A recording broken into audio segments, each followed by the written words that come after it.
प्राचीन समय की बात है। उत्तर दिशा में बसे एक विशाल राज्य पर राजा वीरेंद्र सिंह का शासन था। राजा वीरेंद्र सिंह अपनी वीरता, न्यायप्रियता और उदार स्वभाव के लिए पूरे प्रदेश में प्रसिद्ध थे। उनके शासन में जनता सुखी थी, फसलें लहलहाती थीं और चारों ओर समृद्धि का माहौल था। राज्य बड़ा होने के कारण महल में अनेक सेवक नौकर भी कार्य करते थे, लेकिन उनमें से एक सेवक था धनुआ। धनुआ गरीब परिवार से था और बचपन में ही माता पिता का साया खो चुका था। महल के पुराने सेवक ने दया कर उसे छोटा मोटा काम पकड़ाया था। धीरे धीरे धनुआ बड़ा हुआ तो महल के मुख्य नौकरों में गिना जाने लगा।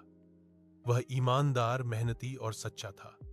चाहे दिन की थकान हो या रात का गहरा अंधेरा, धनुआ अपनी जिम्मेदारियां कभी नहीं छोड़ता था। राजा वीरेंद्र सिंह ने धनुआ की ईमानदारी पर कई बार ध्यान दिया था। उनके मन में उसके प्रति स्नेह भी था, पर राजसी मर्यादाओं के कारण यह स्नेह सीमित ही रहता। महल में अन्य नौकर कभी कभी धनुआ का मजाक उड़ाते। अरे धनुआ, दूसरों का काम भी तू ही करेगा, तू तो बस राजा का दुलारा बनना चाहता है। लेकिन धनुआ सिर्फ मुस्कुरा कर काम में लग जाता। उसका मानना था कि मेहनत से बड़ी कोई पूंजी नहीं। राजा की परीक्षा। एक वर्ष राज्य में भारी अकाल पड़ा।